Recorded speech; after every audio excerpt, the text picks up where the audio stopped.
mengikuti lomba bertutur ini untuk mewakili SDN Perpaduan 06 Pagi. Saya akan menceritakan cerita tentang si Pitung.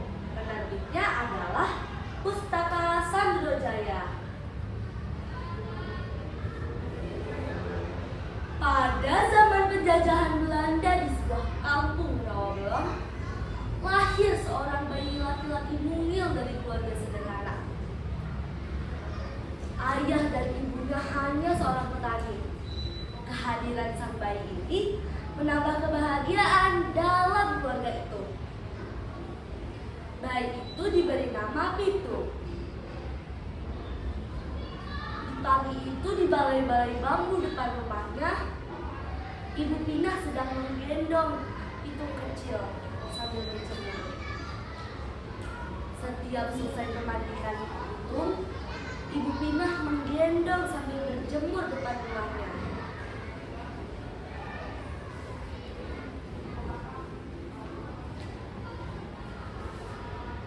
Anakku, kamu yang sehat ya.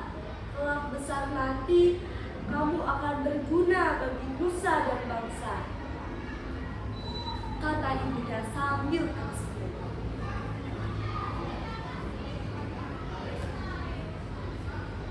Tak terasa, kini Pitung sudah menginjak usia remaja. Selain belajar ilmu bela diri, ia juga belajar mengaji. Dengan cepat, ia menguasai jurus-jurus yang diajarkan oleh gurunya. Sampai pada akhirnya, sang guru mewariskan ilmu Pancasila kepadanya, yaitu ilmu kebal senjata. Di hari itu, Pitung menyaksikan kekejaman cinta-cinta Babah di sebuah tanah.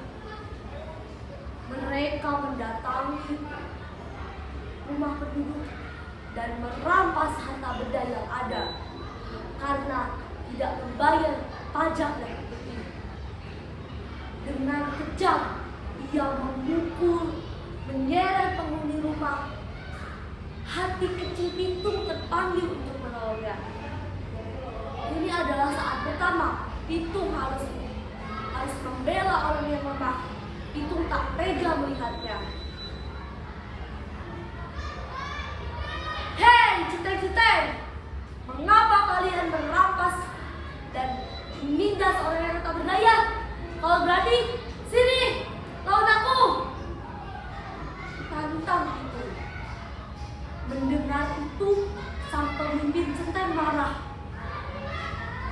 Hei, anak muda! Berani-beraninya kau menghalangiku! Rasakan ini! Hardik sang kepala centeng. Kepala centeng pun menyerang Pitung dengan gencarnya. Tetapi Pitung berhasil untuk melawannya. Cek.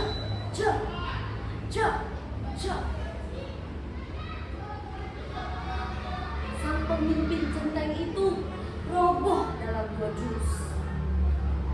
Dan anak buahnya melarikan diri ketakutan. Sejak saat itu, ia bertekad akan membela orang yang tertindas. Pitung mengajak penduduk untuk bersatu melawan penjajahan. Kita harus lawan segala penjajahan. Tak ada yang boleh merampas harta benda kita. Ini tanah kita. Jangan mau diperbudak oleh pembeli, kata Pitung dengan semangat. Semua pun setuju dengan ajakan Pitung. Para kompeni menjadi resah. Ia mengadukan perlawanan itu kepada pemerintahan Belanda. Scott Hein, pimpinan tertinggi di Batavia, memerintahkan aparatnya untuk menangkap Pitung. Siapa yang bisa menangkap Pitung akan diberi hadiah yang besar. Lalu para kompeni menangkap Pak Piyun dan Haji Naipin agar Pitu menyerah. Mereka dipenjara di rumah tahanan Grogol. Berita itu terdengar oleh sang Pitu. Ia tak tega guru dan ayahnya disiksa di penjara. Lalu Pitu memberi perundingan. Ia mau menyerahkan diri kepada Pak Piyun. Namun ayah dan gurunya harus segera dilepaskan dari penjara.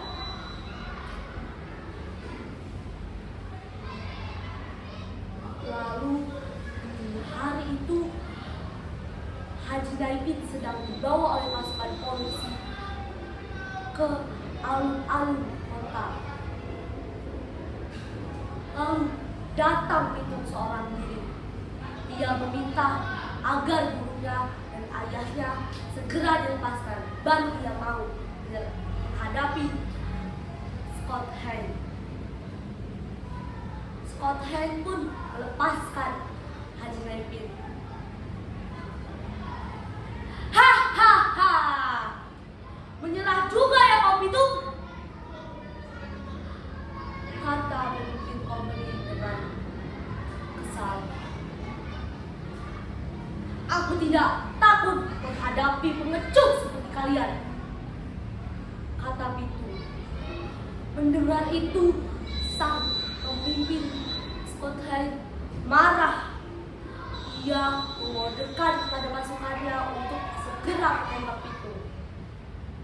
Jor, jor, jor. Pitu tewas bersimbah darah. Pitu gugur seketika dengan sikap kesatria. Beberapa bulan kemudian, Scott Hand dicabut jabatannya karena telah menembak orang yang tidak melawan jika ditangkap. Pitu gugur dalam sikap kesatria dan akan diingat selalu dengan generasi selanjutnya.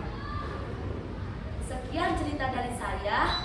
Oh iya, dukung aku ya sebanyak-banyaknya dengan like dan komen. Wassalamualaikum warahmatullahi wabarakatuh.